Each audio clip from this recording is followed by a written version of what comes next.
Time is 5 o'clock and I want to call the meeting to order. And before we begin, I would like to ask the town manager to please read the disclaimer. Yes, thank you, Mr. Mayor. Just as a reminder to everybody, this meeting is being recorded and we will upload it onto the town's website after it is complete. There is a raise hand function for anybody that would like to make a public comment. And if you do, we ask that you please state your name and street for the record. And if for whatever reason this meeting gets interrupted and we have to cancel it, we will immediately send out a new link to rejoin and restart the meeting. Okay, thank you. So the first item is public hearing motion to consider approval of a contract with Marco's Custom Painting to paint and varnish town pool house railings and pergola in the amount of $14,300. Mr. Town Manager. Thank you, Mr. Mayor. I believe Marco just hopped on with us. So thank you, Marco, for joining us today. This had been a project that we had identified earlier this year. The town pool house, when it was first built, a booklet was created along with it that gave essentially instructions on what type of maintenance was needed and how often it needed to happen. And one of those is to have the pool house, specifically the outside portion of the pool house, painted and varnished. The recommendation was every 4 to 5 years. It's been 6 years since we did it, so we are due. And if you actually look up specifically at the shake siding, there are a couple of areas where carpenter bees have started to get away from it and the varnish is clearly started to come off. So it's about that time. So what we did was we went out to bid on this project. We got bids from 6 different companies that evaluated it, came out, looked at what needed to be done. And after meeting with all of them, I am recommending that we hire Marco's Custom Painting for the job. Marco was the painter actually for our town hall most recently, and did a really fabulous job on our town hall. Most all of the work that is needed is the painting and varnishing, but it includes not just the pool house, but the railings and some of the poles there that have started to rust. And then there's maybe some minor carpentry, which Marco is also capable of handling because it's not super comprehensive. But he's got a proven track record with us, has great references, great reviews online. It's very attentive, gave fair pricing, and so I wholeheartedly recommend that we hire Marco and Marco's Custom Painting for this job and plan on doing the work once the pool has closed in October. So with that, I'll hand it over to Marco if you have anything else to add, but then otherwise if the council has questions of me or Marco, hopefully we can answer them. Okay, Mr. Mejia, did I pronounce it right? Mejia? Mejia, yes. Mejia, thank you. Did you want to comment on that presentation or add anything? Well, I think Matthew did a very good presentation. So I think he said everything. Okay. About me, I'm glad to be here in the meeting and Okay. Yes, thank you for attending the meeting and thank you for the beautiful job you did on our town hall. Council President Zeughauser, Council President Shull, do you have any questions? Just one, since we're a little uncertain about when we're actually going to close the pool house, is there any problem with a start date that might be toward the end of October? Toward the end of October or September? October, because the pool is scheduled to close at the end of September, but there's a recommendation from the pool committee to consider staying open longer. So we haven't voted on it yet, but that Marco, would it be a problem if it was delayed till the end of October? October is a very good time to to do exterior work when it's not too hot and not too humid. And I think the weather will still be very good to do that job. So I don't see any problems about doing the job in October. Okay, thank you. Did you have any other questions, Madam President? Okay, thank you. Councilmember Zoe Castro, do you have any questions? No, thank you. Okay, thank you. Councilmember Peel. Remember to unmute. You have to unmute. Yeah, Yeah, there you go. I don't have any questions. Thank you very much. Okay, thank you. Councilmember Circo. No questions, thank you. Thank you. Councilmember Barr. I have no questions. Thank you. Mr. Town Manager, has anyone raised their hand? No, Mr. Mayor. Okay, thank you. Council, are you prepared to make a motion? I move that we approve a contract with Marcos. I don't have the paperwork in front of me for $14,300 to Thank you, paint sir. and Thank you. Is there a varnish the second? house. I'll second that. Thank you, Councilmember. Is there discussion? Hearing none. All those in favor? All those opposed? Thank you. The next item, public hearing motion to consider approval of additional weekly cleaning at Town Pool House through Labor Day with Aqua-Free Facility Services at an additional cost of $330 per week. Mr. Town Manager. Hey, Jeffrey, just so that Marco knows what he's doing in terms of the start date, or are we just, for this contract, are we just leaving that in the hands of our town manager to communicate? No. We'll wait and see what the council decides, probably in September. We're Right. waiting for. I'm saying that won't have to come back to the council, correct, for the start date? That'll just be. Right. No, it won't, because it's been approved. But that's a good question, and we're waiting to find out what the capacity of the management company is to serve our pool after the date. So we'll be coming. Hopefully, it's going to be an item on the September agenda, or we'll have a special meeting. Okay, so We'll be getting the information later. Hopefully, we're going to get the information by the end of this week. I just want to be sure that the contractor is clear on the expectations for the start date and that we don't call one day and say, can you start tomorrow?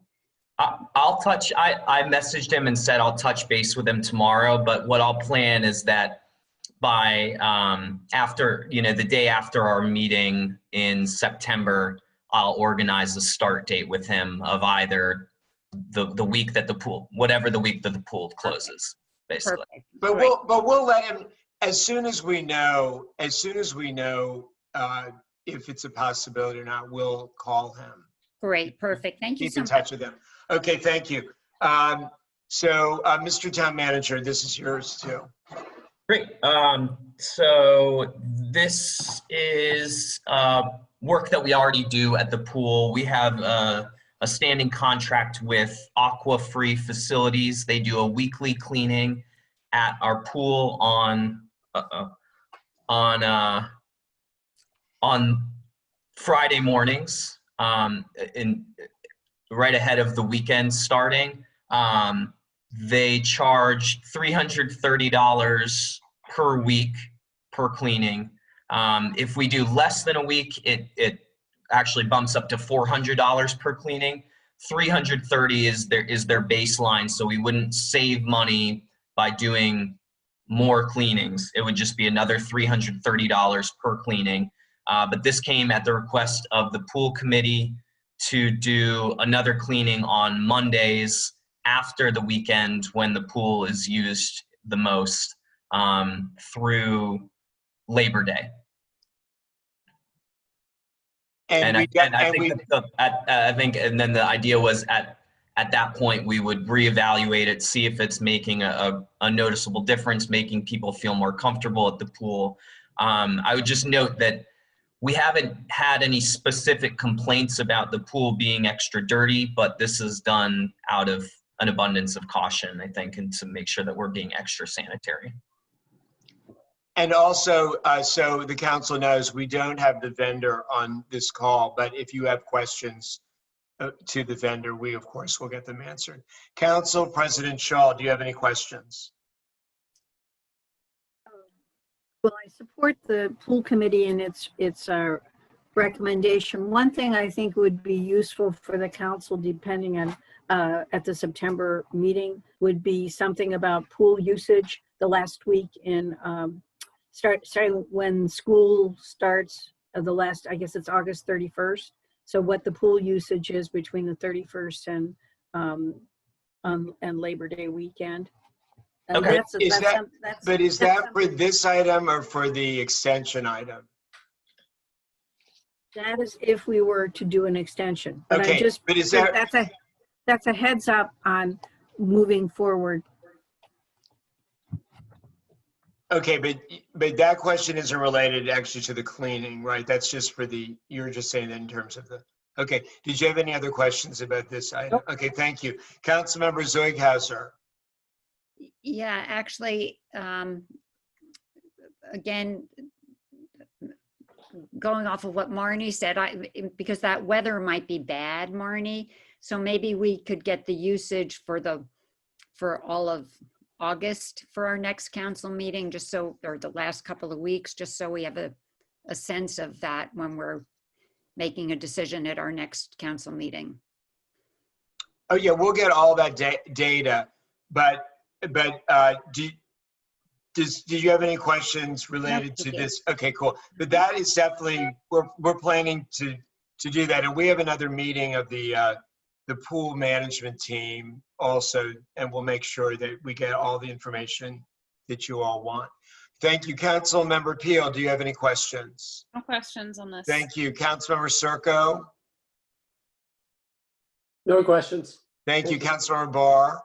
I'll just add that obviously heavy usage creates more mess and less usage creates less mess. So having the usage data is actually going to help us understand how much cleaning is needed too. Oh yeah, definitely. But note that this item is just through Labor Day. Mr. Town Manager, has anyone raised their hand? No, Mr. Mayor. Okay, thank you. Council, are you prepared to make a motion?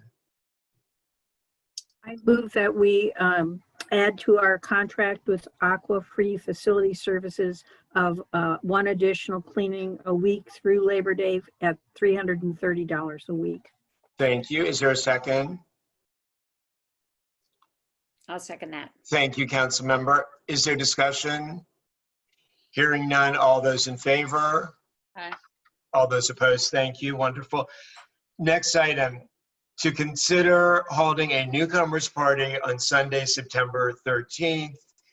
As I think I mentioned at the last meeting or somewhere, is that we are planning a virtual newcomers party, and I am hoping to present a newcomer, a revived newcomers committee to the September meeting so that we will have a committee to run it.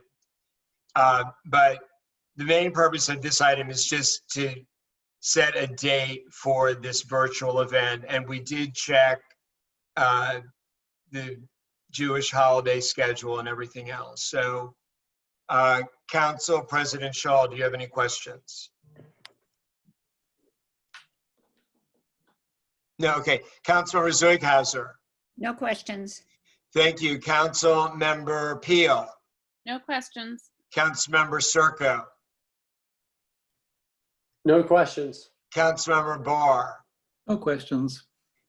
Are there any questions or comments from? No. Okay. I would also add that we are, just like we've had some wonderful virtual events that the staff has done an incredible job with, and we will make sure, since I think that all council members will be able to, I'm hoping they will all be able to attend, and we'll have a role for each of you. And with that, are you prepared to make a motion? You know what, actually, we should probably put in a suggested time for the event. Suggested time? Yeah, why don't you put a suggested time? Okay, I move that we hold the newcomers party virtually on Sunday, September 13th I think we usually do them at 2 p.m. Is that good? Does anybody?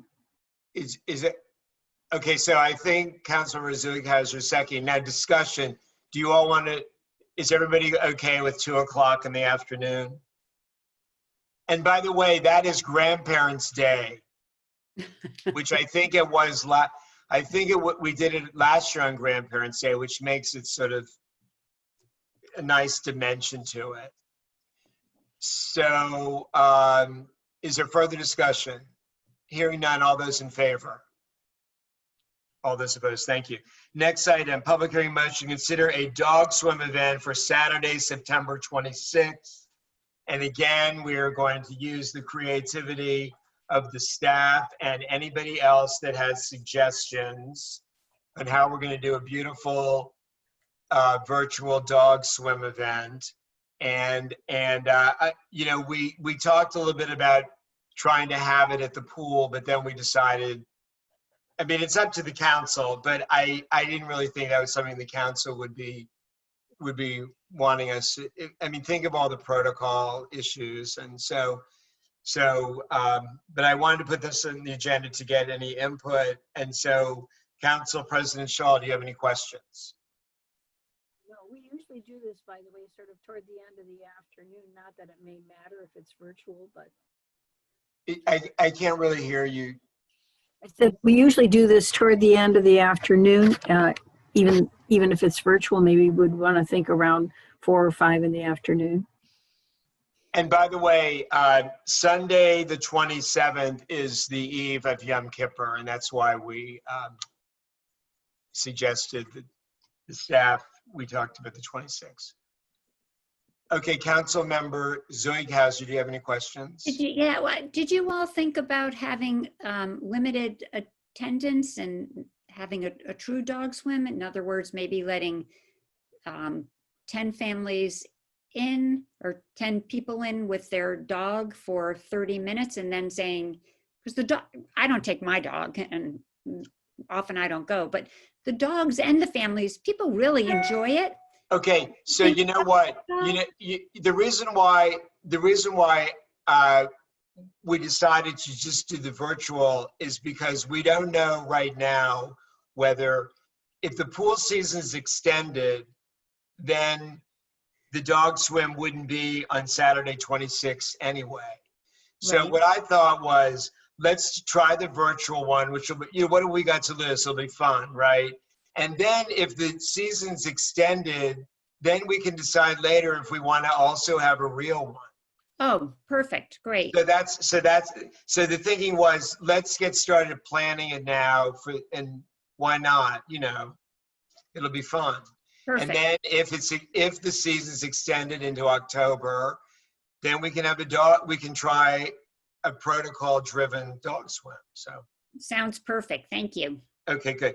Thank you. Council Member Peel, do you have any questions? I just had a suggestion. Why don't you see if you can get into the Town Journal before it goes out today or whatever, that call for video of past dog swims that you can put up on the website. Okay. we can do Because that. I'm sure The people. journal hasn't been put to bed yet, so. I'm sure people have taken Matt videos can in the write some. past, and you could have some funny content on the homepage. Yeah. Well, that's good, because the reason why I wanted to put this on the agenda today is so we could put it in the journal Mhm. for this But I month. would call for video from past dog swims so that especially Okay. people know what it looks like. Okay. Okay, good. don't- And then I think that we'll probably try to work again with MMC, or we'll see. You know, it's just, any ideas, call Matt and Linda, because we'll probably start working on it as soon as you approve the date. Council Member Circo, do you have any questions? No questions. Thank you. Council Member Barr. No questions. Thank you. Mr. Town Manager, has anybody raised their hand? Nope. Okay, Council President Shaw. Can I do a video of Lady at the Ocean to submit? Of course. Okay, We might have some kind of contest. I don't know. Whatever. All input is appreciated. Okay, with that, are you prepared to make a motion? I move that we hold a virtual dog swim on Saturday, September 26th at 4 wanna put- p.m. Okay, Is is that there a good? second? Thank you. Is there discussion? Hearing none. All those in favor? All those opposed? Thank you, everyone. And now I will turn it over to our distinguished council president for the work session. You're adjourning the council meeting? Yes. Alrighty. Well, I think I sent out kind of my hopes for today's meeting. Ron and Doug have been, yes. Can I mention one quick thing first before we start this? The flu clinic, I think there's a chance that you're going to have a lot of people wanting to sign up, and I'm not sure when you plan to start asking people to sign up, but given the fact that it's outside and people just have to scoot over and not go into a building or an elevator, I think you might end up getting a lot of families that are interested in having their flu shot here in the parking lot. So I would just urge you all to get started on that, because I think you might be oversubscribed in no time at all. And then you might want to make additional arrangements. Well, we have started on it, and so that's a good point. And if it does look like that it needs to be enlarged in some way, it'll be on the agenda for September. Oh, have you started? Was there something that was sent out? Well, to sign Linda, up? no. I know Linda, I mean, Mr. Town Manager, isn't Linda's working on it now? Linda's made all the arrangements. We have put something in to go in the journal, but it's a good point. We'll start soliciting right now and try to get an idea I think ahead you of could- time so we I can. think you might end up with a lot of set people. my- And then if we need to enlarge it, it'll be on the agenda in September. Great, thank you. Thank I you just so got much. mine today at CVS. They're giving them out for free. So Right. supposed to get them early this year. Yes. Do we know that they could extend the time, Matt, if it turns out we're oversubscribed? Well, we'll I don't know that for sure, But but we'll find out. And Marnie, we can talk about it at our meeting next week. I mean, whenever our meeting is. I'm sorry to take us off track. I apologize. That's an important item. Okay, well, as you all know, we had a number of items left over that we didn't manage to work our way through on the code that we said we would come back to. And in the interim, a few small things have come up too that are sort of technical corrections and so on. So to kind of get us started, we used Franny's list and asked Ron and Doug to take a look and see if there were a way that they could put together sort of a draft of changes that we could look at and talk about, with the idea that we could, if we can reach agreement, introduce them as an ordinance next month. So my goal here today would be to go through item by item. I'm going to be sort of struggling because I'm going to be reading mine on my phone. I don't have any paper. Go through item by item and have Ron introduce the item and just say whether it's technical or what the issue is. If Doug has some things, because Doug made comments, if Doug has some things, then he can comment on it, and then we'll just go through one at a time. I do have one question, which is who's going to take down what we decided so that we know at the end whether we can move forward or not? Is that going to be Matt or Ron? Marnie, I have printed out the drafts in front of me, and so as we go through, I can make edits with pen and then produce a final Good. afterwards. Good. So before we start, I just wanted to ask Franny if she wanted to say a few words of blessing on us for moving forward. Anything else? I don't know if I have a blessing, but I guess, and I apologize that in addition to being, geographically distant, that I think I may have missed a few connections on some of the messages you sent to me this summer, Marnie. And I guess I would just ask that we, if we can get the ordinance ready with some of the technical changes, I think we should go forward and do it. But As you saw in the memo I sent everybody today, I have some substantive questions about where some of the proposed language is and what it means. And I for one think that we don't have an external deadline pressing down on us for this. And I'd like to ask if we could take this in a measured pace so we know what we're doing. That's all. I'm trying to find my documents. I've got your comments, Franny, and I'll go through all of them. Oh, that would be great. Thank you. Well, unless anybody has any procedural questions or overarching concerns to raise, does anybody? I'll just say that I echo Franny's concerns when I went through it earlier in the week. I had very, very similar concerns to Franny's, but did not circulate them. Okay, all right. So any other things people want to say globally? If not, then maybe Ron, you could get us started. Sure. So there are two drafts in front of you. One is aimed at being technical corrections, and that's the document that's labeled version 7. And in the preamble, it begins with an ordinance to amend the code to change instances of vice president to president. So that's the draft I'll go through first, which is aimed at being technical corrections. And the other draft, if time permitting, we can discuss. That deals with fences and walls and administrative approvals. So I'll go through the proposed edits one at a time and explain them, and Doug can chime in whenever he wants to.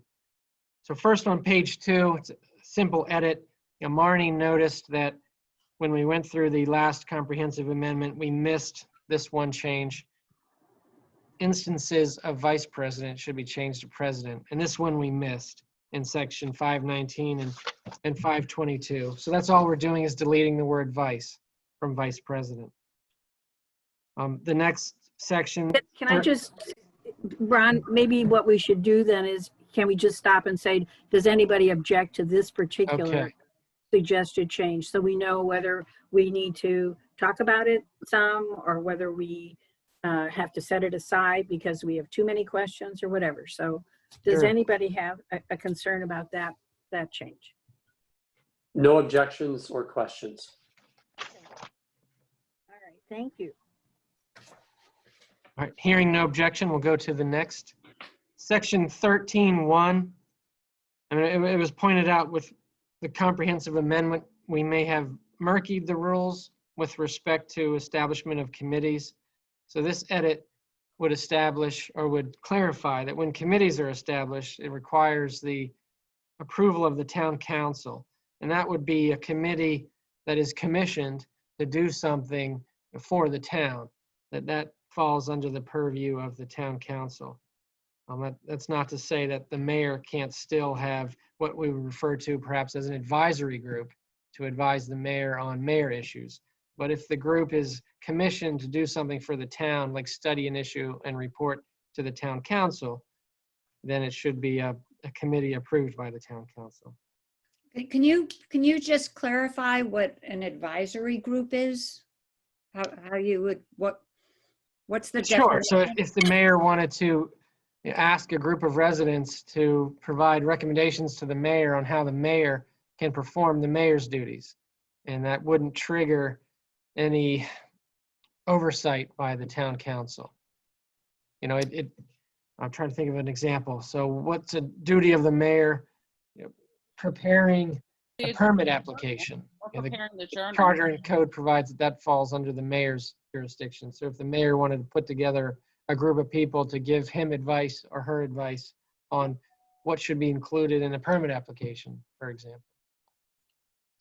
But I think we also decided that realistically, almost any committee, when there was the whole issue about a committee and an ad hoc committee, advisory group, whatever, I think that we kind of realized that, and we've had this discussion before, that almost any group that I would put together sort of with some kind of, official mayor's group, there would be something that committee would be doing that would relate to something the council would have to approve. So I'm totally in favor of putting this back into the code, but I think that it would be very unlikely while I'm mayor that I'm going to have any ad hoc, any kind of those committees, because it's just too much of a gray area. And I just think it's better for government, for a function of a government, that the council approve anything like that, any group. So for the legacy that we're leaving, I think it's better that any kind of committee be approved by the council, by a council. Perfect. Thank you for the clarification. Is there any objection to the edits to section 13.1? No. Hearing no objection, we'll move on to 112-1, building construction. This is bottom of page 3. This is the provision of the town building code, which sets forth the intents and purposes of the building regulations. And Doug had suggested that this be clarified because the current language is a little unclear. And so I've proposed to revise it, borrowing from the codes of some of my other clients.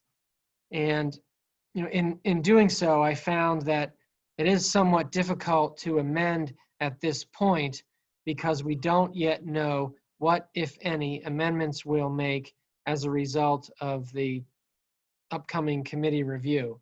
So what I've done is attempt to amend it with respect to what we regulate now in the code, which is setbacks. And then just for an exercise to show you what the code might look like if you decided to engage in other areas of regulation, highlighted in yellow what we might add, for example, if you start to regulate other things like stormwater, lot coverage, and the like. So at this point, I would not add what's highlighted in yellow, but I just thought it would be a helpful exercise to show you. Really, this paragraph would be used only if a provision elsewhere in the code was deemed unclear, and then we had to turn to this policy statement to help us interpret a code provision. And so I would want to limit it right now to what we actually substantively regulate, and that's setbacks. And so why do we have setbacks? Well, typically it's to maintain space in between buildings, passage of light and air and the like. So that's what this would say now, and encourage the preservation of neighborhood character. And then after the committee completes its review and the council decides what, if any, additional regulations are added, and then we would extend the purposes and intents. Marnie, are you going to have us go in order, or what's your plan for talking about things? Well, what my plan was to go in order, is that a problem? Yeah, no, I just wanted to ask. Yeah. And so, yeah, Franny asked, where did this language come from? And again, I borrowed it from some other clients. Town of Chevy Chase, Martin's Additions, I believe, were the two I looked at because I've helped write their codes. And these jurisdictions added such statements after exercising the mansionization authority granted by the state in 2006, which gave us the ability to regulate things in addition to setbacks, such as mass and bulk and design elements. That would be, again, what's highlighted in yellow. My version isn't highlighted in yellow, and I don't know. Mine isn't either, Marnie. That's why I was just trying to find it on my phone. Ah, okay. So I know I've what's seen it. underlined. What's underlined says to maintain privacy and space between properties, ensure adequate light, and maintain safe passageways between buildings. Then after that, the yellow highlighting begins. To encourage appropriately sized construction in keeping with lot sizes and character of the town. Right now, you're not regulating bulk, so we wouldn't add that. But if, for example, you decided to adopt a wall plane length restriction, then that would be an appropriate statement of policy. the next sentence, to minimize the flow of stormwater from lots by encouraging the maintenance of open spaces and the reduction of impervious surfaces. We're not doing any of that now, but in the future we might. So again, I just added it there so you could see what it might look like in the future. And then the final phrase, and to encourage the preservation and perpetuation of neighborhood character. That I would propose adding now, because that is accomplished by setbacks.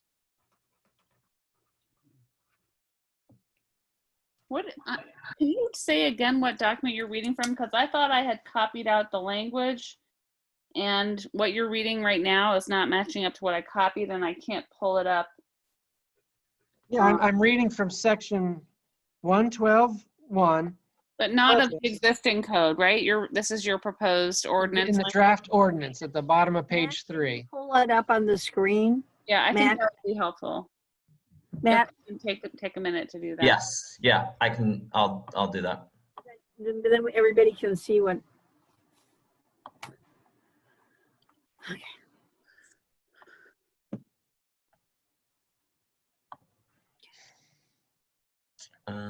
Okay, so Bottom of page 3, if you There we could. go. Matt. There you go. Oh, here, okay. Thank goodness it's highlighted there. Had me wondering if I sent the right document. It may be which of the ones that Matt sent out you pull up, because I think there was more than one version that went out. Yeah, this is volume 7. maybe it was the maybe you're looking at the combined one instead of them separated out. No, well, No, I can manage from looking at this one now. I just got a little bit confused. I obviously was confused about the concept that Ron was just presenting this as an example. So anyway, as I said, I'd be happy to take my turn if Marnie and Barbara want to go first, but I do want to come back and talk about this when it's. Yeah, and then just let me say quickly, right now it says the policies include protecting people against all hazards incident to construction, which Yeah, we don't do. Yeah, That's Yeah. the county's job. So Right. that would be deleted. right. And instead, we'd try and say something limited to setbacks, which is basically what we're doing, what we're regulating. Mm-hmm. I see. I understand now. Okay.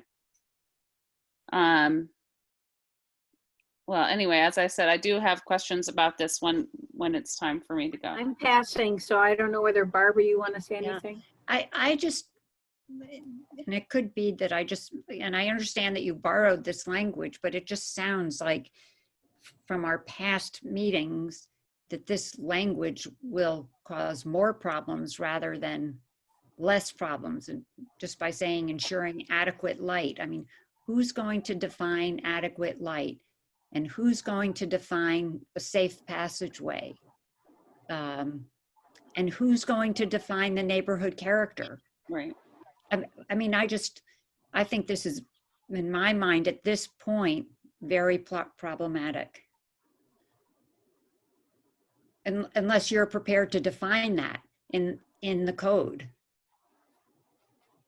Well, again, so these provisions are rarely referred to, and they're only referred to from a legal standpoint if something else in the code is ambiguous.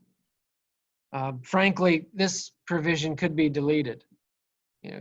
Given the current limitations of the code related only to setbacks, basically, and locations of accessory structures, fences, and walls, we really don't need a robust statement of public policy. I mean, the code's pretty simple. So if you find this problematic, it could be deleted in its entirety. I would be much more comfortable with that myself. I mean, we've had discussions about each of those things on the last few building permits.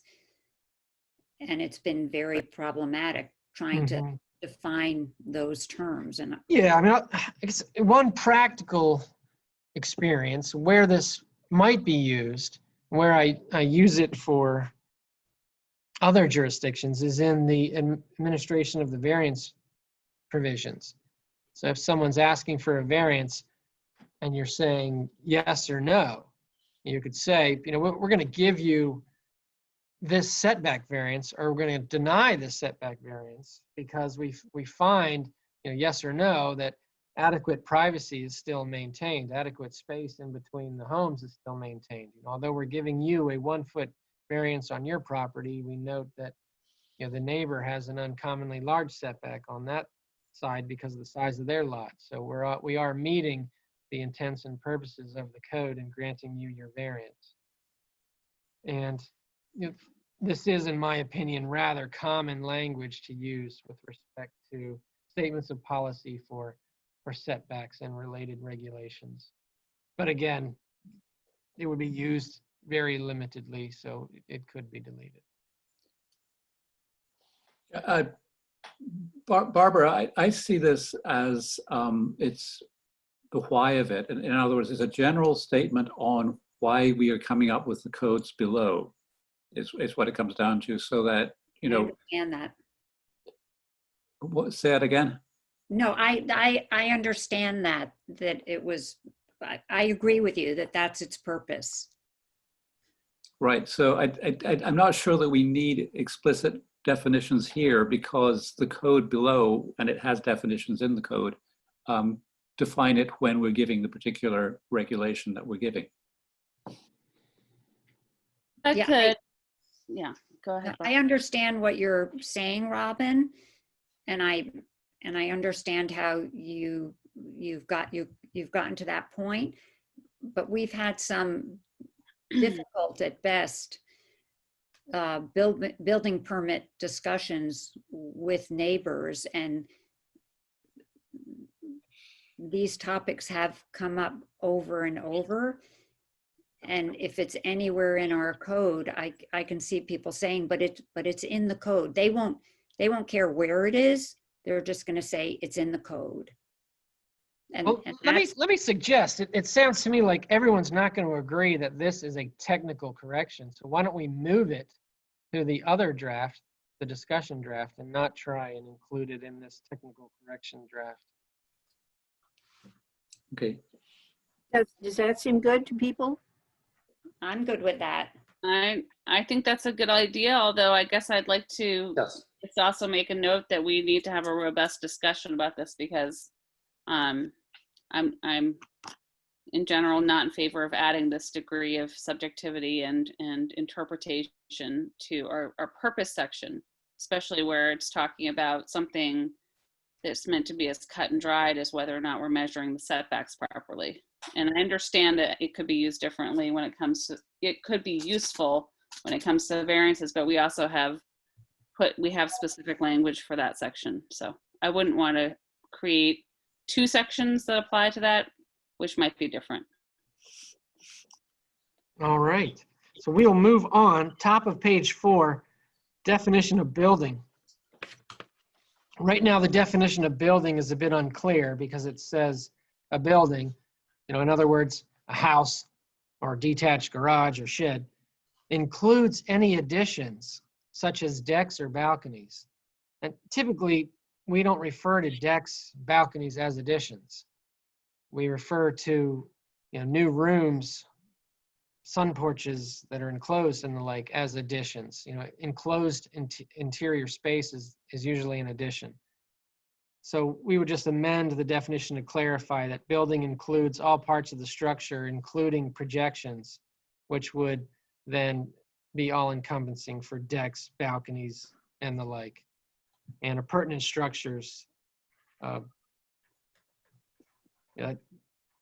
Again, I think this is just a technical correction because the existing definition wasn't clear. Anybody have any objections to this edit? No objections. I don't either. All right, then we'll move along. So I noticed going through this that sometimes we refer to middle of page 4 now under established building line. Sometimes we use numbers, sometimes we spell out the numbers, and I was just making these edits for consistency to use both numbers and words to express throughout the code when we're talking about distances and the like.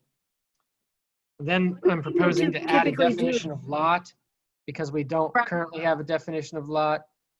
And in Doug's practical experience, this has created a problem because it's not uncommon for folks to own as part of their deeded parcel several adjoining lots. And the question may come up, well, if I do have, for example, 3 lots, am I measuring setbacks from an internal lot line? And the answer is no. You always measure setbacks from your exterior parcel boundaries. So this definition would just clarify that if you own abutting lots, they're all considered one parcel for purposes of our building regulations. Any objections? Ron, this is just technical. Is there a stray word in your last full line there? It's separate lots or and parts of lots, you said. Should just Yeah, mean- yeah, there should be a hash mark there, yeah. Okay, thanks. Thank you. Can I just ask Ron, as just a point of clarification, you're not making any changes to section 112, number 1 at this point? That's right, we will leave that alone. Thank you.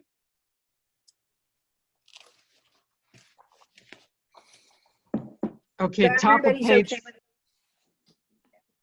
yeah, hearing no objection, we'll move on. Top of page 5.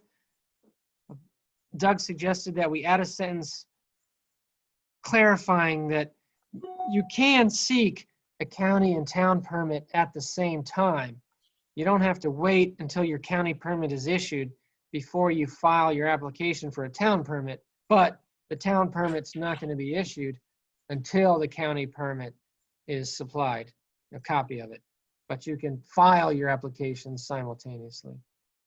Well, don't we need to say that here? Because being issued is not the same as being delivered to the town.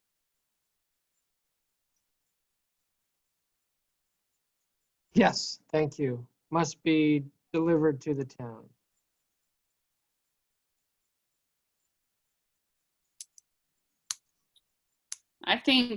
I guess too, we would need to talk about whether the council needs to be notified that that permit had been received by the town manager, or whether that would just be handled by the building administrator and the town manager. I would be probably okay with that, but I'm not sure if everybody on the council would be, so maybe we should just talk through how that would work.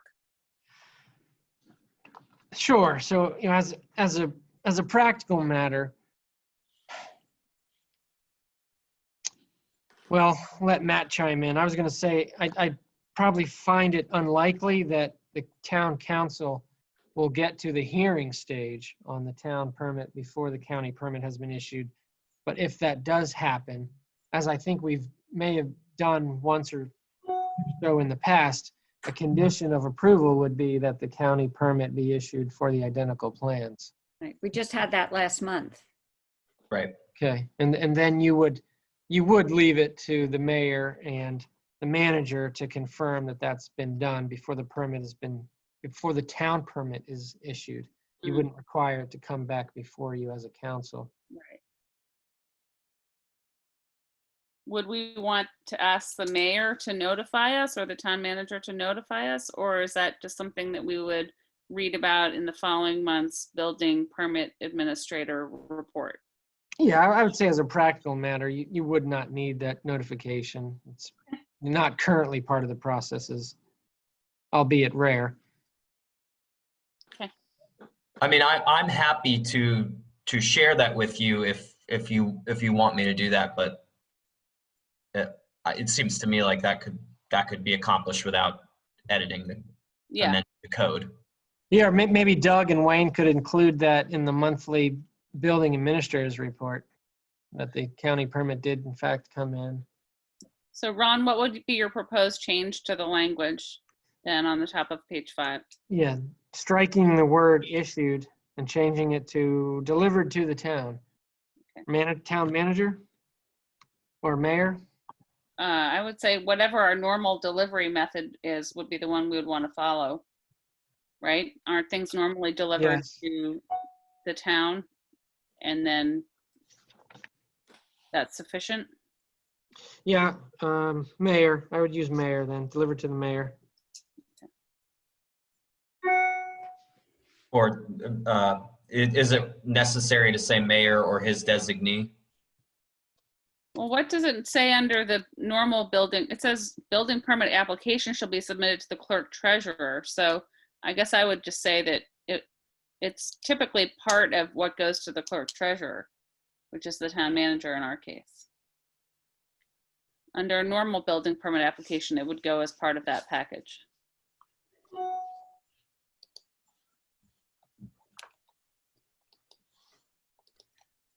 And it says so just following this in section 1112(5)(e).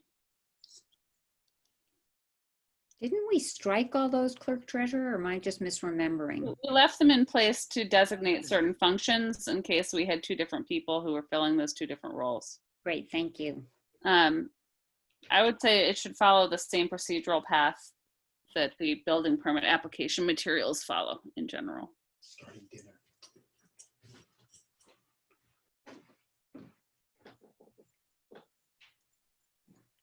Yeah, 112.5E does say the application is submitted to the clerk treasurer. Okay, and then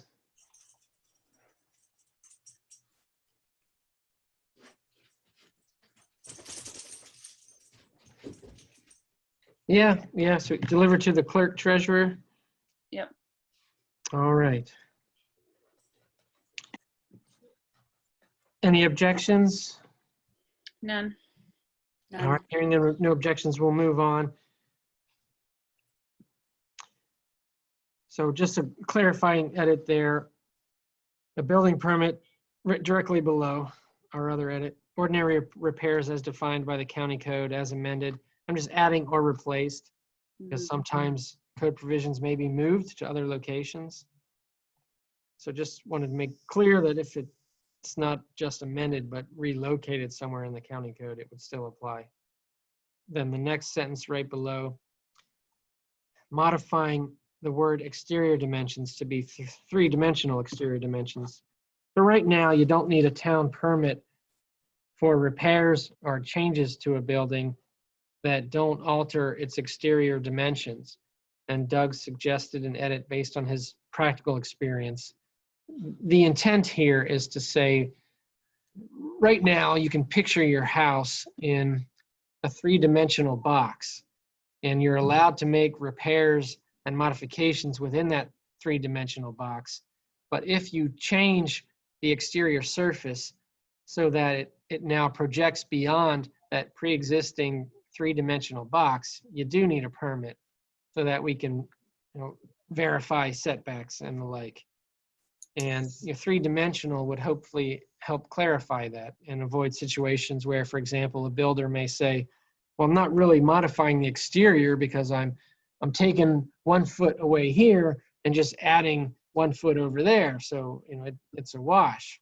Well, that's not what the exemption is intended to do. It's to regulate the alteration of any aspect of your current exterior dimensions, not the net result.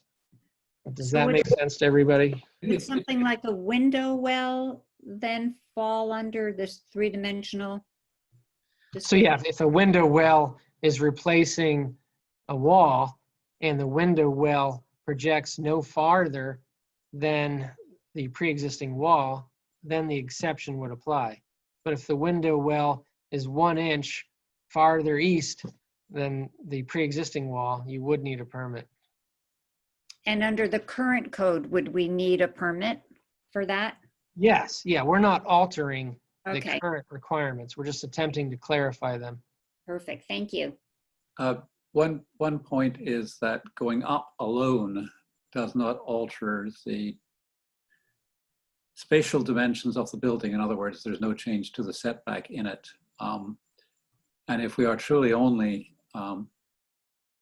writing as regards setbacks, then going up alone doesn't fit here. But it does alter the light falling on the neighbor's yard. There is in that a reason to include it. I'm just throwing that out to see what people think. I'm sorry, I'm not understanding what you just said, Ron, in response to Barbara, and I think it applies to what Robin's asking, because this is the carve out where you don't need a permit. this is the language that says, normally you need a permit unless you're doing the things in this bucket of things.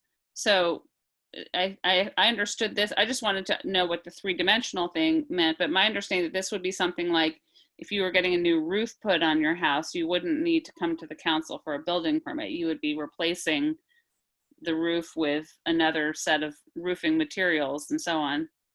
And that we do want to have a carve out there so we don't require people to go through the building permit process for that kind of repair.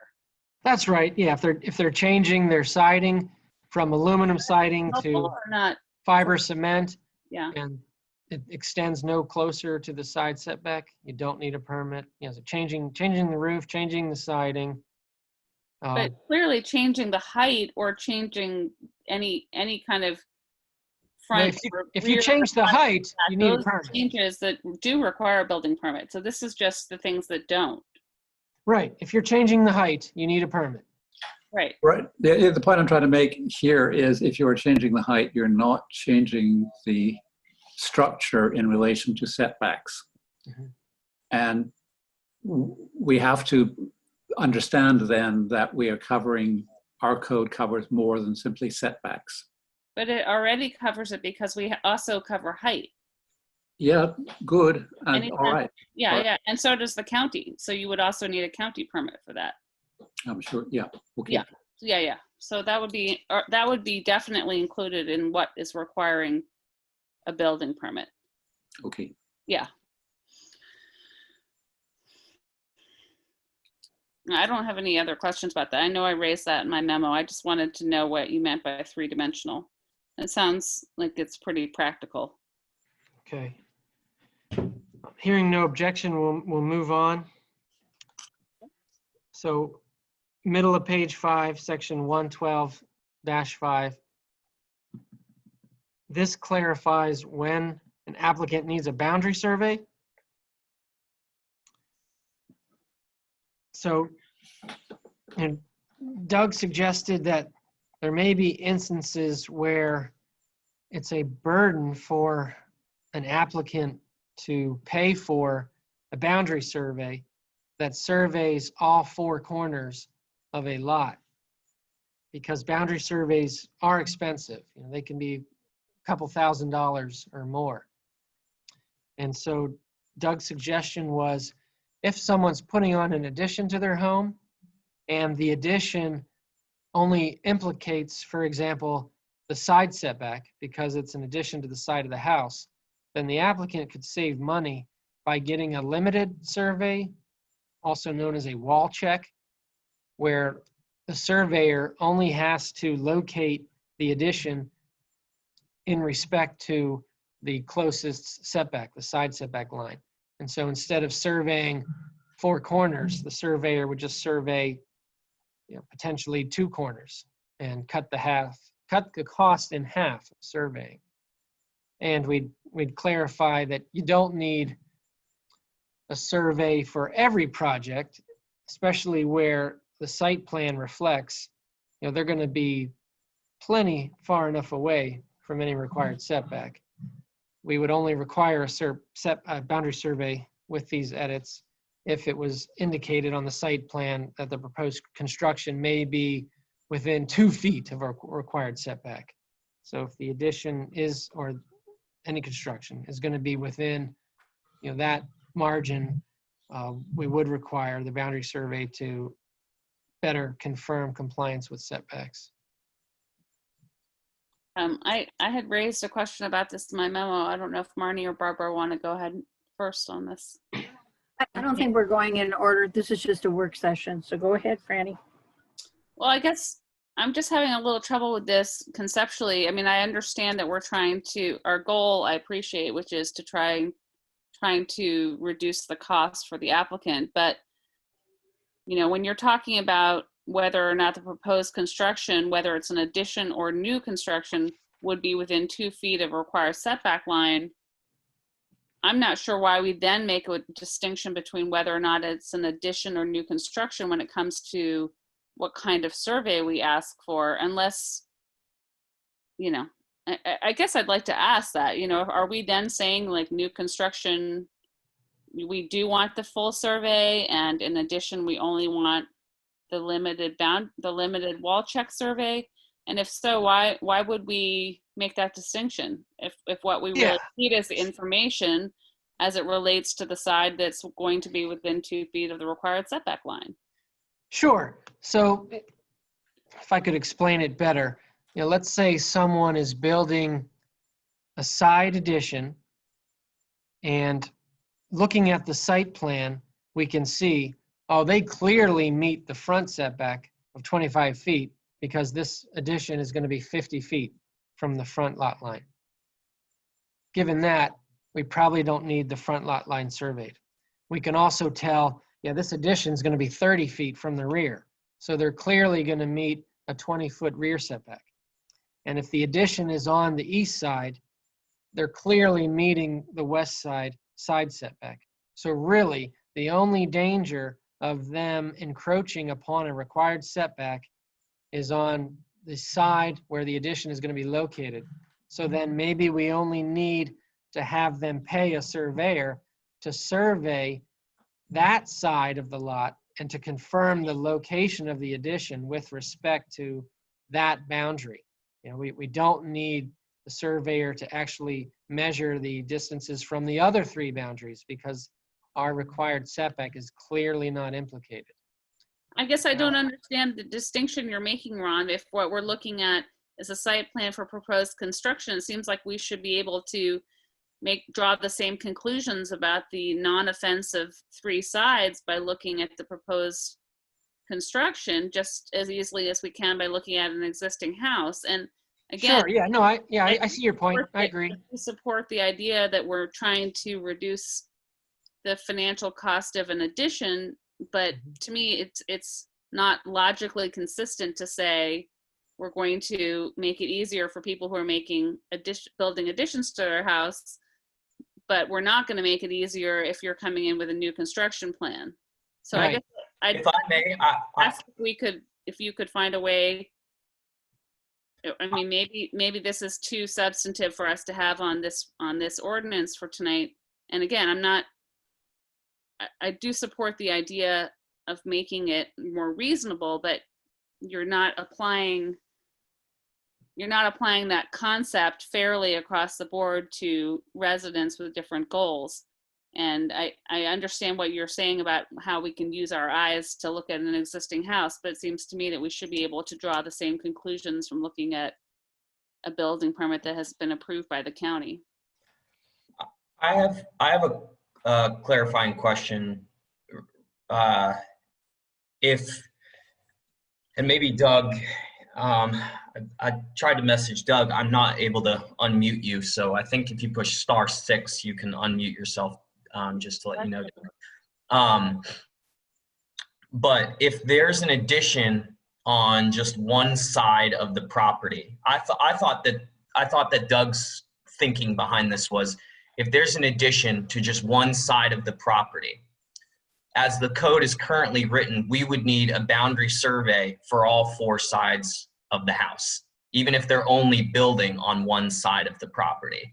Whereas if it was new construction, even if they're far away from a setback, the neighbors might have an interest in a true boundary survey to see how close it is and if it's truly conforming to what was presented. So are we going to start requiring a boundary survey for new construction? Well, it's already required. It's required in the code now. But this amendment would say, although it's required now, we won't require it if you're more than 2 feet from a setback.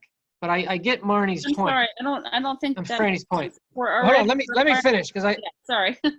Franny's saying, why do we exempt an addition where we're saying, we can exempt the addition because eyeballing the site plan, we can see the other 3 boundary lines aren't implicated. Well, why can't we do that for new construction as well if we can eyeball the site plan and say they're not going to be within any of the setback areas? As a practical matter, most new construction is to the extent of the setbacks. But Franny's point makes good sense. Maybe we need to think about that a little more. And if Doug's on the line, he can also talk about topography. I mean, generally, when you're doing new construction, you're going to have a fully engineered site plan, which is going to require a survey anyway to show the topography, because the height is going to be measured at the county level based on pre and post existing grade.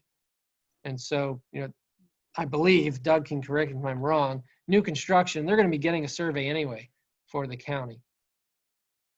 Well, maybe then the fix is simpler, that you then say, for new construction, we're going to require, as you're saying, which I had forgotten, new construction, we're going to require a boundary survey. And then, whether or not I like it, that expense is going to be baked into the cost of new construction for everybody.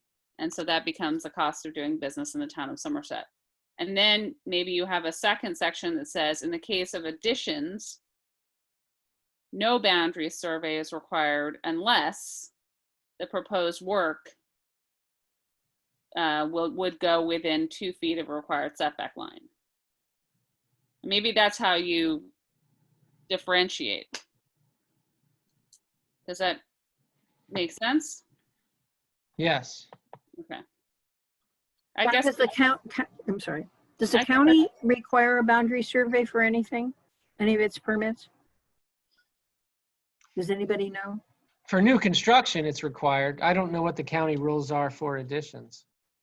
Okay, so when we ask for a boundary survey, we're not asking for anything they haven't already had to do for the county. Is that correct? construction.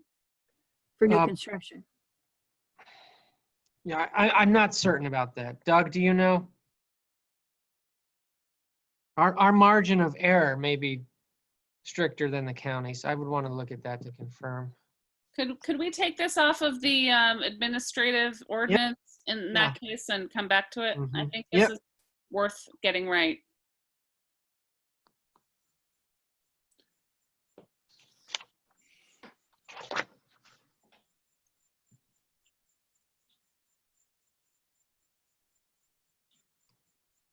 Okay, top of page 6.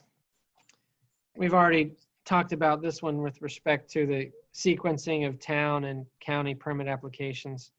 Let me just read that, see if we need to make the same edit. Can I just ask a question about section 112-6? And just hoping that, Ron, you can explain this to me. Yes.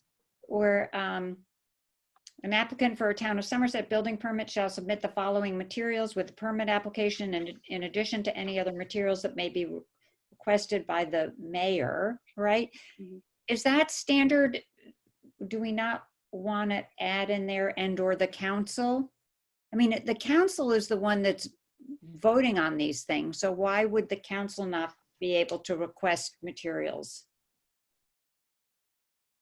The mayor doesn't vote. So, yeah, I mean, we can certainly amend that. My guess is it's worded the way it is worded now because the mayor is tasked with developing the form of the application. So the mayor has the administrative duty of defining what should be submitted with an application. And the mayor also has to bring forward the application in its complete form to the council. Right. And then once the council has it, it's a public review. Got So it. it would be uncommon for the council to reach out to the applicant and say, hey, can we also see this or that? Got it. Because that would be ex parte. Okay, perfect. But Thank you. remember, a lot of this was written before there was a professional staff and everything. So I think that all of this is real, that it should all be written so that the council is given more of a say-so in the formation of everything, because the council's making the decision. It's a real burden on the mayor, I think. It's not, it's really, I think when it was all written, it was before there was even a professional town manager. Before there was very little staff. So in those days, the mayor was the staff. But that isn't how it works anymore. And it will not work that way in the future. Well, why don't we delete in addition to any other materials that may be requested by the mayor. Because frankly, that never happens. The permit application sets forth what needs to be submitted. I think this was all written when the mayor had all the administrative functions. Right. So it makes it look like that the mayor has a role in the decision, and the mayor only has a role in the decision if there's a tie. Right, right. But I think we can delete that phrase I because, agree. yeah, okay. And then the next paragraph below, we'll make the same change we made previously.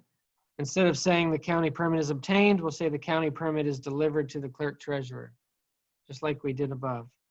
Okay, good. Well, the town manager, No, or whatever, I mean, whatever. Yes, I forgot. Yeah, one day that can all be cleaned up, the clerk treasurer versus. Right, I understand. But yeah, that's a monumental undertaking. This is as just well. illegal. This is just illegal stuff. Yeah, Because our town manager, because from maybe Robin and Steve don't know, but technically by law, our town manager is also the clerk treasurer for the town. that's right. Legally. And I'm not sure that Ron and that Robin and Steve know that. Well, we do now. They do now. Very good. Yeah, the next paragraph, D, Doug suggested we clarify the requirements for portable toilets. Right now, the code says the site plan should show the location and screening of toilets. And in his practical experience, Doug has run into issues where, builders have said, well, our toilet is screened. The code doesn't define what type of screening is necessary. And so they may screen 3 sides, but not the most important side where the door opens. do you think that we could say to the extent possible? Because I just worry about some, strange lot location where somebody's up the hill from the porta potty so they can see it, even though they wouldn't normally if they were living side by side or whatever. So yeah, right now it says with the toilet door not visible from the street or from either adjacent neighbor. So, I mean, I guess I just think that could lead to a practical problem. But oh, you're saying, oh, right. like If if it's you're next door to somebody who lives uphill from you, then even the door that faces your front door is going to be visible to them. So so you're saying add to the extent possible. yeah, I just think Yeah, that, I like that. That's good. then you have to put it to the side. Then they look at it when they drive in their driveway. So somebody's going to have to pick whichever side is least objectionable. Yep. Okay, so we would change it to say portable toilets shall be screened on 3 sides with the toilet door not visible from the street or from any adjacent neighbor to the extent possible. Yeah, I mean, I just think that's getting pretty specific for our code, but I think, anyway. It's just, I think, Franny, we've had so many instances where Doug or someone has had to go back and talk with the contractor to say, look, this isn't properly screened. You haven't made any attempt to sort of minimize the burden on neighbors. So I think additional direction will at least give people a clue of what we're looking for. I guess my one question would be whether we need to say anything about materials. Matt, do you remember when the porta potty went up across the street from me? I can't remember what the material was they put on it, but it was very insubstantial, and I know Doug or someone went and talked with them about it. Yeah, I think they just put up like the plastic, the plastic, Oh, yeah, little plastic. like the orange kind of plastic string almost around it, or ribbons, that almost like a ribbon. I don't know if there's anything we can say about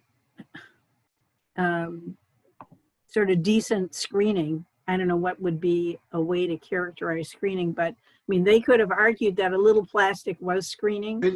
But can't you put in there that the council can set the specifications for all this stuff? Yes.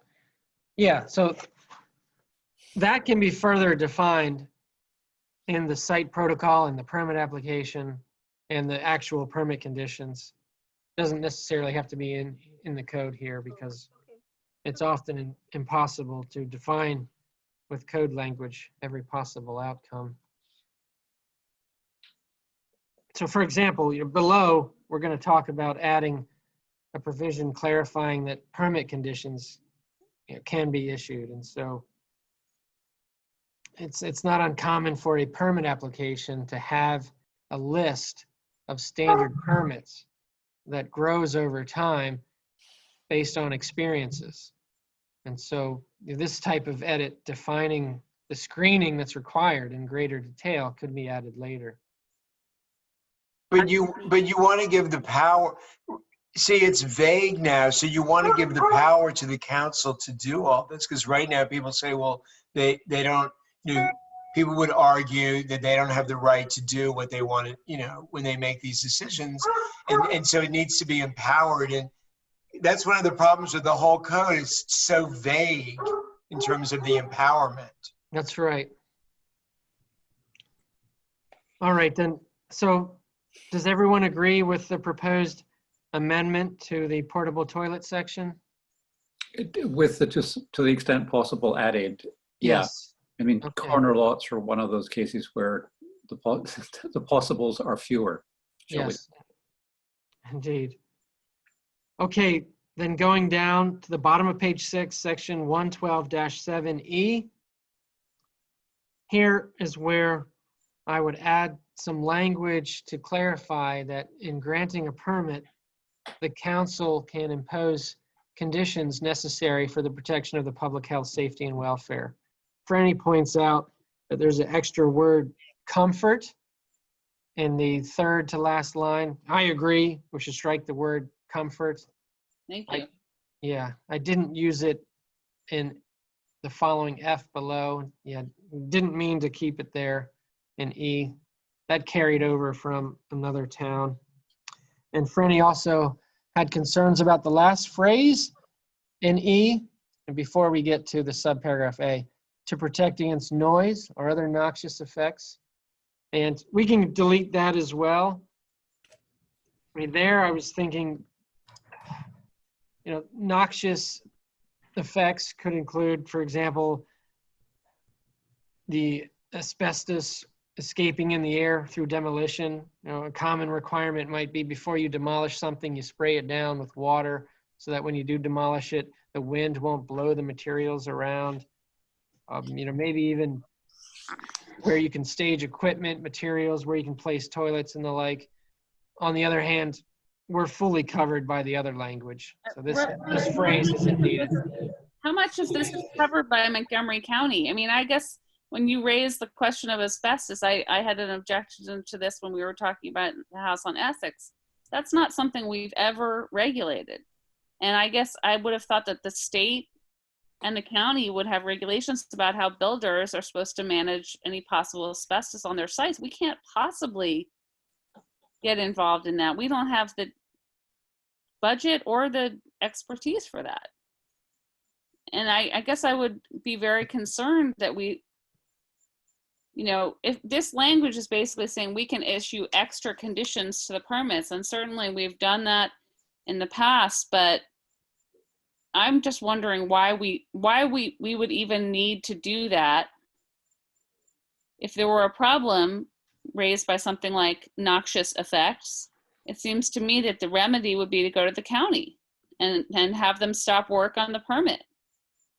And I don't know why you would want to broaden the category of conditions that we're putting into our permits. It's going to lead to the kind of thing where every single building permit has to be tailored for all of these considerations, and we don't even require this information to be provided in the building permit application. So how are we going to know whether these conditions need to be applied? It's going to basically be word of mouth or complaints by neighbors.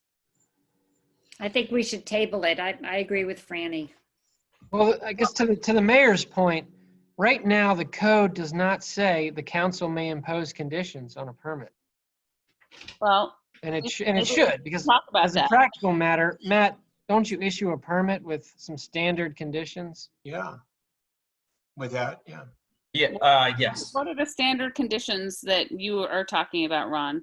I mean, we can table it if you want, Barbara, but if we're talking about standard conditions, then let's say what they are. But I don't think, generally speaking, if we issue a building permit, it goes with the conditions that Doug recommends, such as, you know, make sure there's a wall check, or make sure that the parking plan is, you know, 3 cars or whatever it is. And But I don't think, but Mr. Town Attorney, does this code really give the council the power to say that they have the rights to do a parking plan?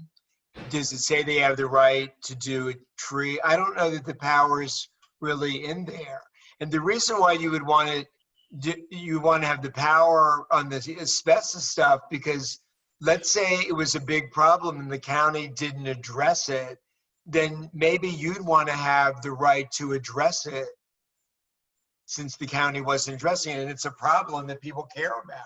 I don't know. I think maybe on that issue, you might want to look and see what other, you know, what other jurisdictions have done in that area. well, let's just go back to the new language. I mean, when you say necessary for the protection of public health, safety, or welfare, I'm assuming that's sort of a legal concept that you would be able to turn to, Ron, and explain what kind of falls under that umbrella. Protecting town trees, we've already got a whole chapter in our code about that. So, you know, obviously that's important, and that's part of a building permit. We want people to put up the fences. To protect against interference with residential parking, sidewalk, or street traffic, that's again part of our building permit review, and it is part of what we talk about and part of our, in some cases, our conditions.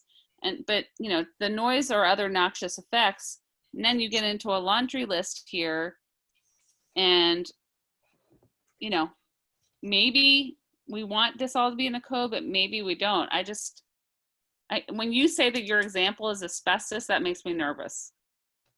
That was for noxious, which we're deleting. But Matt, would it be possible for you to put on the screen the standard list of permit conditions that are attached to a building permit? Sure. The reason I suggest adding this language to the code is so that there's clear authority that the council has the ability to impose these standard permit conditions. Right. Because right now, the code says when you submit a permit application, you've got to submit a parking plan, but doesn't say the council has authority to impose any restrictions related to that. Right, right. That's what I was saying about the power. You want to make sure you give the power. I understand that, Jeffrey, and I do understand that, Ron, but why are you then taking the approach of specifying what the conditions are? Why aren't you just saying Right, because council has the authority to grant a permit subject to conditions? right. So the reason to enumerate the conditions is, and this is based on practical experience, a contractor may argue, well, this condition that you're trying to impose on me, stating where I can park, exceeds your authority, Okay. because I don't think that's necessary for the public health, safety, and welfare. Yeah, right. But if it's expressly stated in the code, that eliminates that argument. So let me ask a different question then. In the past, we have added conditions, and I'm thinking specifically of the building permit that we granted on Essex, where we required the contractor to have an asbestos survey or abatement or something done for the first time in my experience of being on the council. And I guess I'm trying to find out then, if we are going to enumerate these in the code, are we then going to limit ourselves to those within the code as a practice going forward? Because No, because this have- language says including without limitation the following. well, So we perhaps can always have the new ones. authority to issue that condition. But see, the point really is, as a practical matter, when the council approves a permit at a public hearing, the council is not enumerating in its decision all the standard conditions that are commonly attached to a permit. Okay. So as a practical matter, you say, you know, we approve your permit subject to this special condition that came up at the hearing. But then we're also assuming when the mayor and manager issue the actual permit in writing, they can attach all our standard conditions, which Okay, are enumerated on this document that's Matt has shared on the screen. I see. Okay, let me give an example, a timely example, and I want to ask the town attorney whether the council has the power to do this. Let's say there's a building application next month, and the council puts on a condition that the all of the workers must wear a mask while the construction is being done. Does the council have the power to do that now? I don't think so. Yeah, I mean, arguably, yes, but I want it in writing so that we Right. eliminate. Well, But it could be argued, and you Right. want to have the council to have that power so that the applicant isn't going to appeal it. I understand. Jeffrey, as I read it, we have the power because we have the power to care for public health. That's actually written in that language. Well, is that the language, the controlling language, Ron, that gives the power? Well, Robin, what section are you referring to? New or old language? It's a new one up there. It is health is one of the Yeah. examples given. Right, yeah, so the new language that's proposed would give us the express authority. But right now, so that's why this change Right is now, we so, don't have express. so that's why it's needed so badly, because if the council next month wanted to impose a requirement that all the employees of the contractor had to wear masks during the project, they don't have the power to do that now. Isn't that right? They don't have the express power. Yeah, I would but want to reserve the argument that we have the implied power. right, but that's the whole point of doing this, so if we only It's a have county the, requirement. if we I think only it's a have the county applied requirement. power, then someone might appeal it. Sure, absolutely. And that's why it's so important that this gets cleaned up, because that's that's just one example of what could happen. One Yeah. other point the language that I'd back like up, to Matt? make here is that the reference, the new language, is town trees. And town trees has the meaning trees owned by the town. Our reforestation plan is all trees, of course, on the property, which are privately owned trees. Are we only going to defend town trees, or should we make it broader to trees on the property? I like Yeah, that. no, I like that edit. Delete the word town. Stays. Matt, can you put the proposed language back up on the pin page? Thank you. We're so lucky you're technologically savvy, Yes. Matt. Yes, thank you, Matt, for finding those permit conditions so quickly. No problem.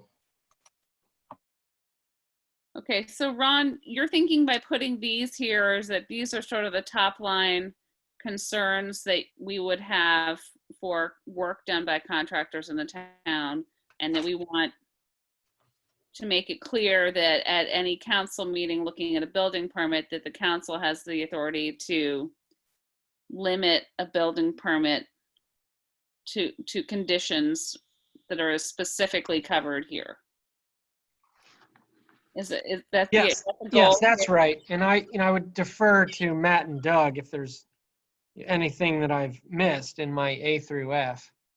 Okay. Anything else obvious, but is- I could is go Doug- through that other document Matt just put on the screen and see, if there's anything else we should add to that A through F. Is Doug participating in this call, Matt? He's on with us. I'm not sure exactly. I'm not able to unmute him. Can he send something through the chat function if we can't hear him? I Can he tried send it? texting you as well, Doug. So I just worry about pushing something like this through without Doug's input myself. Ron, Doug has gone through all of this with Ron. Ron, Yes. Yeah, Oh. this is version 7 and Doug's been involved since I think version 2. Great, thank you.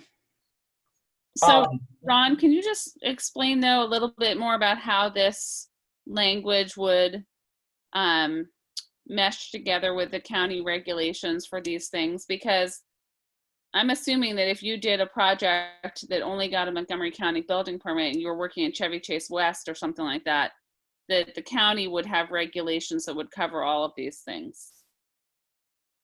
And so I'm just wondering what we're Well, but these are things that the town is regulating now.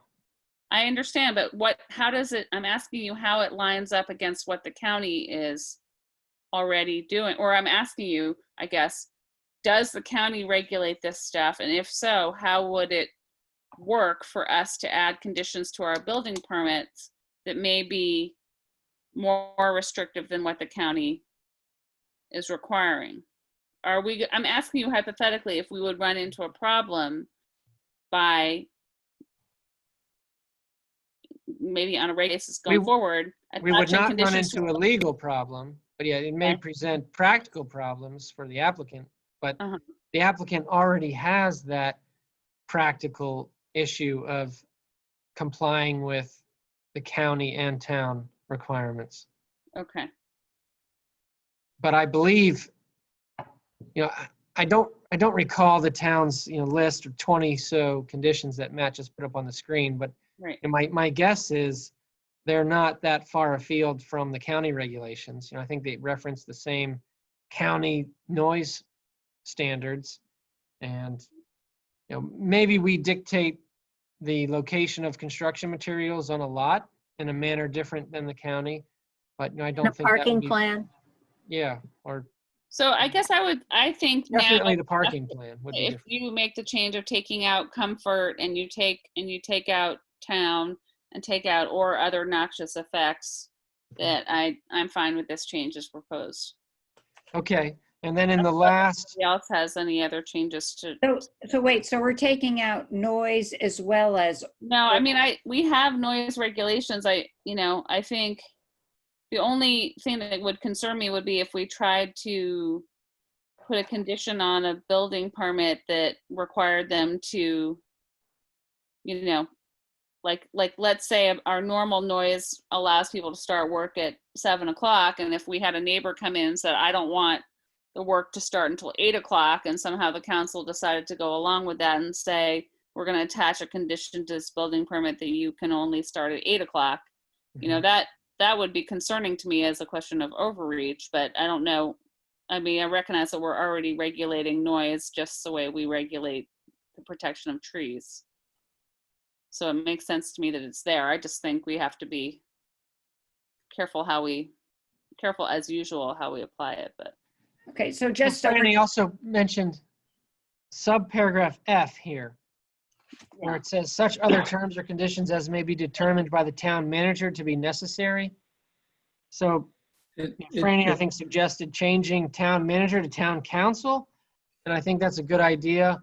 As a practical matter, I was thinking that the mayor and the manager, as an administrative matter, would come up with standard conditions to apply to the permit, but we could change it to say town council, and then the town council could be asked to approve those 20 standard conditions. That document that is attached to the permit, and the council would have to review any additions to. well, I think, wouldn't that bubble up in Doug's recommendation? So basically, if the town manager had a special condition that they were asking for, it would come to the council in the form of Doug's report. Surely, yes, but again, as a practical matter, you're not expressly imposing all 20 of these standard conditions every time. And let's say a week from now, the list extends to 21. And so I'm saying if the list does extend to 21, then, Matt would give it to you as a council and say, do you approve this new standard list of conditions? So should we, practically speaking, should we approve that sort of every year and then take a look at it once a year and Yeah, I think that's a good idea. just have some kind of regulatory approval where we say for this year, Yes. this is our list of standard conditions that go along with our building permit, and then that solves some of the notification problems that have been raised by some of our neighbors, about how people are supposed to do business in town. And, it sounds to me like that would be something that'd be more likely, we would be more comfortable publicizing to future residents and contractors. Sure, yeah, I think that's a good idea. And just in terms of staffing, Matt, do you feel that you now have the staff to enforce this?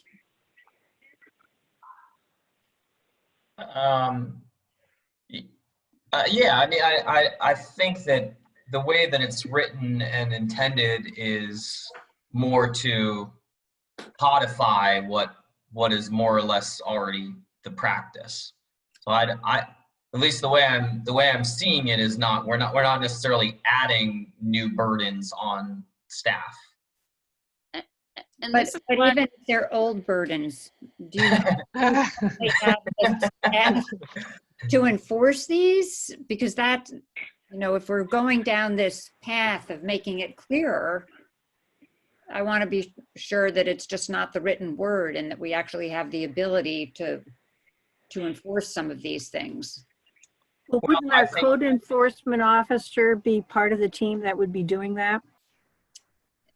Yes, but I'm just not, my understanding is he's putting in very limited hours. Maybe I'm wrong on that. He's back to doing regular hours, and I'll say that I think that having it in the code gives it a little bit more teeth and makes it easier to enforce as well. But remember, you're rewriting this not in terms of any of us or any of the staff, the specific ones. It's just, this is a generic thing, which is part of our legacy, is to the best functioning of the town. That's right. And as Matt aptly said, this is an attempt to codify existing practice. But I thought that one of our goals, at least this was one of my goals, is that we would take this level of detail out of the code and put it into a regulatory framework where it could be adjusted more easily. And that's why I was asking the questions about the language about the porta potty, because that's the kind of specific language that we were trying to take out of the code and put into a regulation. And if you're saying that we're going to, possibly adopt a standard list of conditions that go along with every building permit that's issued by the town of Somerset, I think you would want that to be in a regulation and not in the code. Yeah, I agree. In the code is just, the A through F are sort of the primary ones that other conditions may spring from, so that on Matt's list of 20, we can point back to the code and say, on this list of 20, all of these relate to something that there is express code authority for. Okay. That makes sense to me, and I understand that as a good reason for having A through F in the code. But, that's kind of why I was asking why we wanted to put that detail language about the porta potties back in the previous section, because I agree with you. regulation. Frankly, the porta potty language is more detailed than. But don't you need both? You want to have these specific regulations which you can alter, and then but isn't part of your goal, Ron, is having to make sure the power is clear and not vague. But I think that, you need to do both. but that's right. covered in D. We have the power to limit the location in which portable toilets may be placed or maintained. Yeah, well, we could leave that when it is, and the porta potty language could be added to the list of 20 conditions. It doesn't need to be in the code. It could be on that other document. I just think when you're handing something to a contractor, especially if it's going to be sort of on the back of our building permit or attached to the building permit or something, you want to have it all be in one place. We're not giving them a copy of the code. And if you're talking about somebody who needs to have something on site that they show that they're workers. Yeah, so why don't we move that top of page 6 from D, move that new language out of the code and put it onto the standard list of conditions.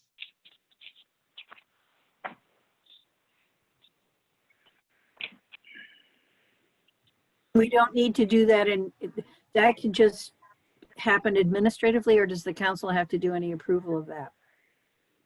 We should adopt it by regulation. I'm not aware that we have. I would Yes. like to see us stop having that problem. It seems Yeah, I like, think it has to be adopted by it needs to be Yes, yeah, adopted by we'll prepare a regulation. regulation, Yeah, just like you approve a permit fee schedule. You can Yeah, approve by or regulation. Rules, yeah. yeah. can we do that soon? Yes, yep. Can have that ready for you in a couple days. Yeah, that's something that should be introduced right away. Okay. See, I'll This work is with Steve. Ron and Doug to make sure that we put that on, we can have that ready for the September meeting. Were there any changes to E? So yeah, in E, we delete from the third to the bottom sentence, delete the word comfort, delete the word town, and then the next sentence, delete the phrase "and to protect against noise or other noxious effects, including."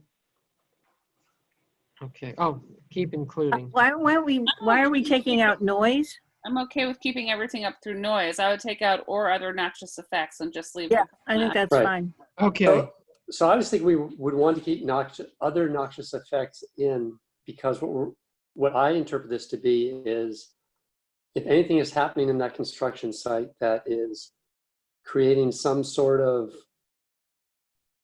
particles that drift onto their neighbor's property, we'd want to be able to control it if that's an issue. What if they're doing some sort of asphalt work on the roof and they're mixing the asphalt from scratch and it's just spreading all over the place? Or they're set up a little mini lumber mill to cut up their wood, and the wood chips are just flying all over the place. I would think that if this isn't just sort of a pleasant thing, we might need to be able to readily protect residents from what's going on a construction site. Yeah, noxious odors obviously are another.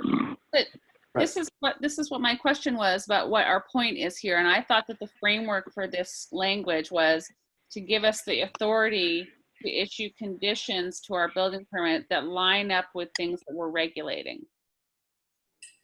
Which is why we're including the general public health, safety, welfare, the protection of trees, protecting against interference with parking, and so on.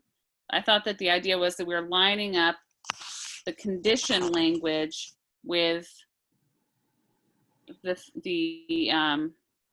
like I said, the things that we're regulating. I mean, we're requiring people to have a Montgomery County building permit in order to cover all the other stuff that we're not regulating.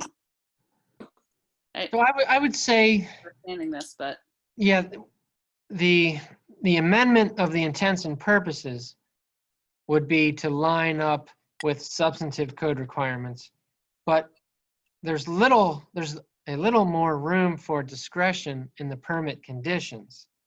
There, you do want to preserve some discretion to tailor the permit conditions to the specific project, irrespective of what the substantive code requirements are. Right. So for example, yeah, your substantive requirement is a 25-foot front setback, but that doesn't mean all your permit conditions need to relate to that 25-foot setback. You know, if you've got a neighbor who is handicapped and has to have an on-street parking space in order to access, wheelchair accessible sidewalk. So a special permit condition could be you can't park any trucks in that spot because the neighbor's going to need to park there. And I think the town may have actually done that in the But I past. think we're covered with that example in any event, but with the Oh, language. but you're not currently. You don't have the Interference express with language residential now. That's the point. But what you've proposed covers that hypothetical to protect against interference with residential parking, sidewalk, or street traffic.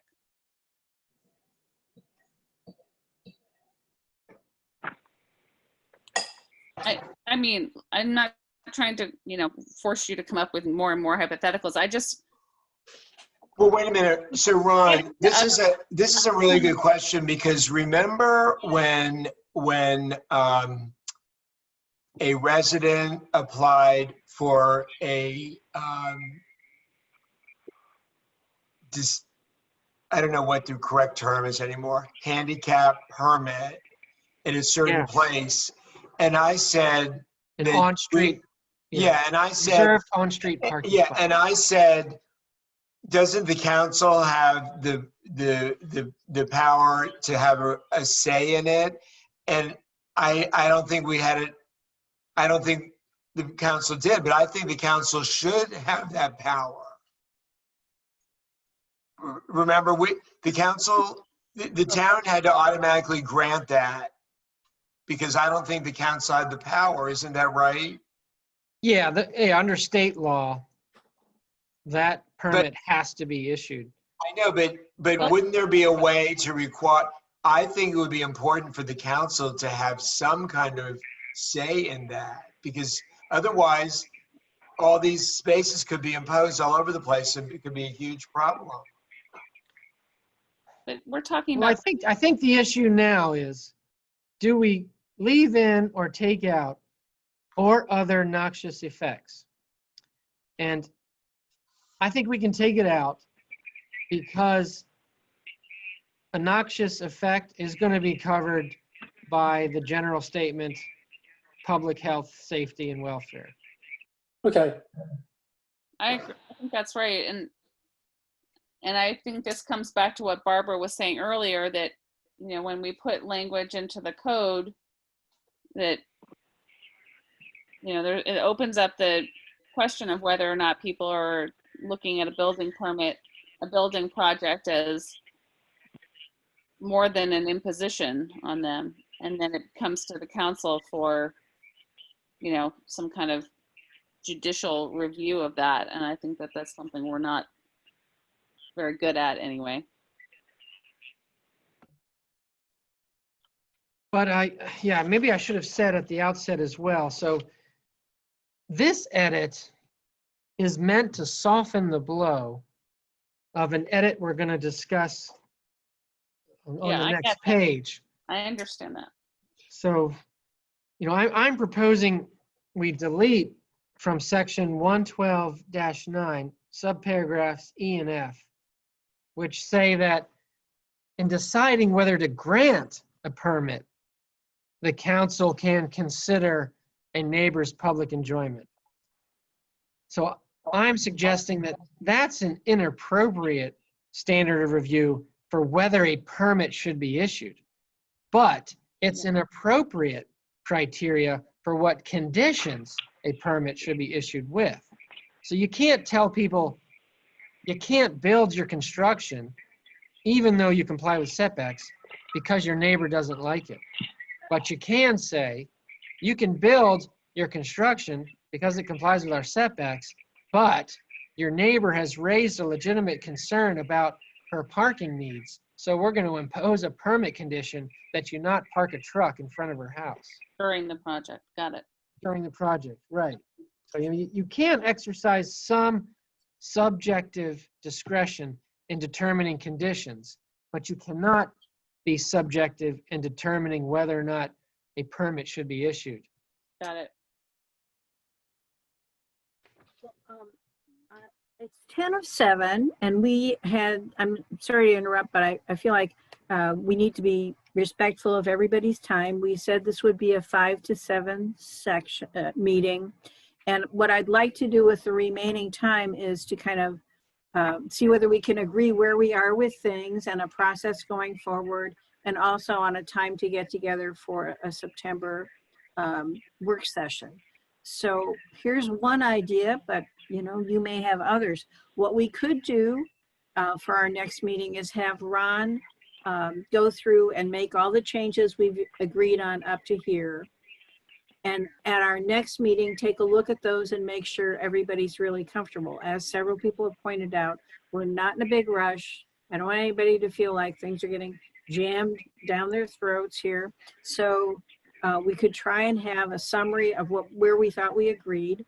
And then for the things that we set aside, put those with the next section of things we're going to work on. But we could finish up this section, the sort of the more technical ones, as the first thing we tackle next time. Well, I guess first thing we tackle next time is review what we did tonight that we thought we agreed on and make sure everybody still is in agreement. The second thing we could do is finish up what Ron considered the more technical parts. And then the third would be to add the things that were not technical, were identified as not technical tonight, and put them with the other things that were more complicated for our continuing review.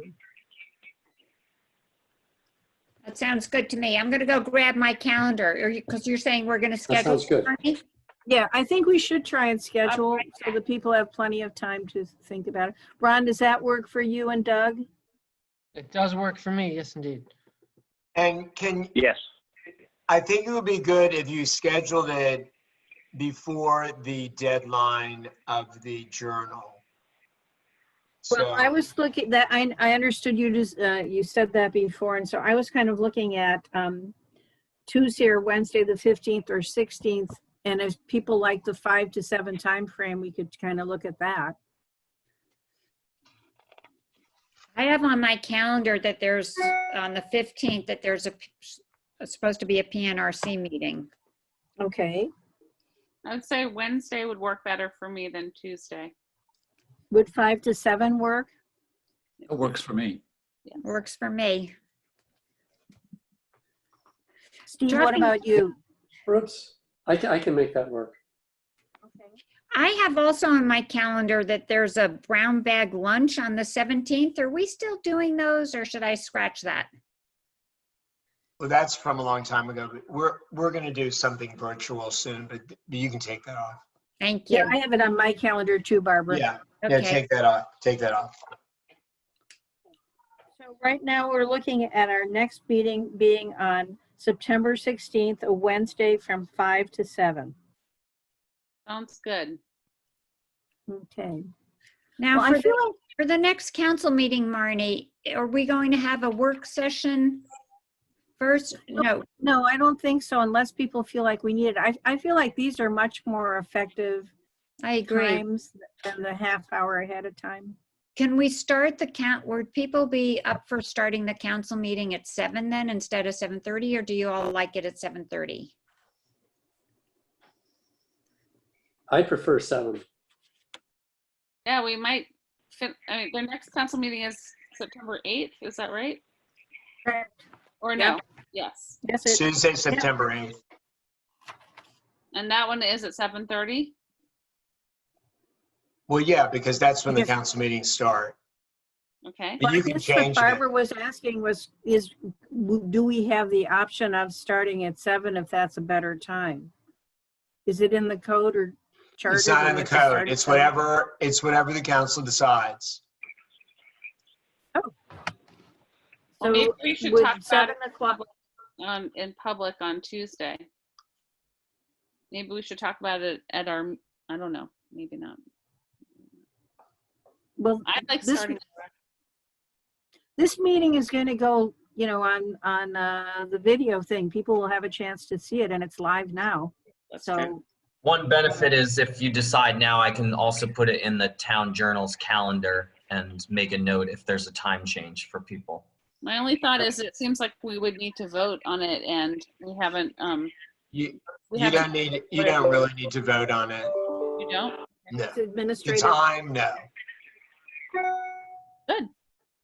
Well, how do people feel? I'm Well, I okay. heard Steve say it's better. Robin's okay. Right now, Yeah. it's better for me because I don't have to drive anywhere at night because everything's canceled. Sounds like Ron- 7 o'clock Ron, is is going it to work. okay for you? Early is Well, he probably was better. coming at 7. It's not a problem. We were starting the meetings at 7 anyway, and I think it's a better idea in the future to have a council meeting once a month and a good work session once a month, and to jam it up together, there's no reason to. We got a Yeah, lot. it does work for me. I was on mute, sorry. We got a lot. Ron, what did you say? It's okay? Yes, it does. I'm sorry. I didn't realize I was on mute. I figure we're saving money by not having Ron drive all the way to the case every That's month. right. And Right? dry cleaning as well. I only have to wear half a suit now. Don't have pants. Didn't realize we were paying for that. Andrew gets to care for his pockets, so I want to know about Matt's sunglasses, though. That I wonder if we need to I need- invest in blinds. I need shades. Yeah, the 5 o'clock is tough. I need Where shades are in you? Wait, are you in your house or are you in the office, Matt? the office. Oh, man. We need to need to call put next that day in budget. blind. Yeah, we Yeah, gotta that needs, that. that needs, Address. Matt's office needs some attention. Yes. Oh my goodness, that's ridiculous. You look like a drug dealer up there. Well, I'm so glad everybody's laughing, pretty much. I want to say thank you to everybody. Personally, I find working on the code really hard. And so I'm really glad we were able to make some good progress tonight, and look forward to working with all of you on this again in the future. Thanks, Marnie. Great, Are thank we you. adjourned? Okay. Okay. Sure, bye. Bye-bye. Thank you, Marty. Bye. Thank you, everyone. Have a good night. Thank you, everyone. Yes.